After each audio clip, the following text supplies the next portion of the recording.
BSF দ্বারা বাংলাদেশে তাদের নাগরিক কিংবা এজেন্টও হতে পারে, সেটা পুশিং করার কথা বলেছেন।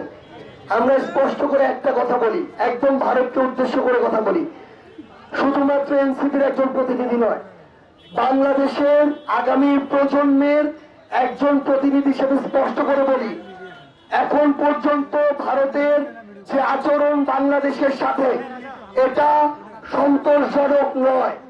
এই আচরণ দিয়ে যদি ভারত মনে করে বাংলাদেশের সাথে প্রতিবেশীর মতো সম্পর্ক তারা পাবে, সেটা তারা কখনো পাবে না।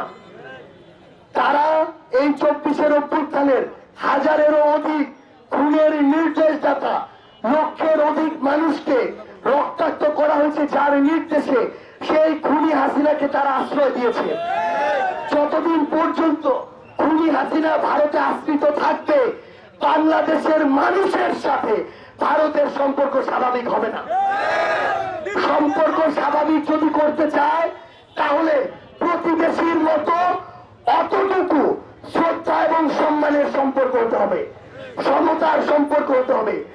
আগের মতো ওই রকম দাসত্বের সম্পর্ক বাংলাদেশের মানুষ আর মানবে না। স্পষ্ট করে আমরা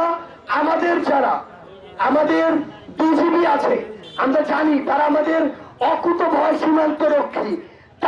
তাদেরকে এতদিন ধরে আওয়ামী লীগ এবং হাসিনা জিম্মি করে রেখেছিল, তাদের যতটুকু শক্তিমত্তা সেটুকুও প্রকাশ করতে দেয়নি। তাদেরকে বিএসএফ এর কাছে সবসময় ছোট করে রেখেছিল। কিন্তু আমরা বিশ্বাস করি তাদের সেই সক্ষমতা আছে পৃথিবীর যে কোনো সীমান্তরক্ষী বাহিনীকে টেক্কা দেওয়ার। সক্ষমতা মানে শুধুমাত্র অস্ত্রের সক্ষমতা নয়, কলিজার সক্ষমতা থাকতে হবে। কলিজার সক্ষমতা এই বাংলাদেশের মানুষের ছিল বলে ৭১-এ তাদের ওই অস্ত্র না থাকার পরও স্বাধীনতা অর্জন করে এনেছিল।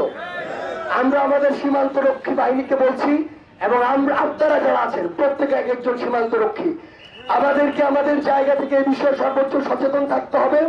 অন্তর্বর্তীকালীন সরকারকে অনুরোধ করব, দেশের সার্বভৌমত্বের প্রশ্নে বিন্দু মাত্র আপোষ নয়।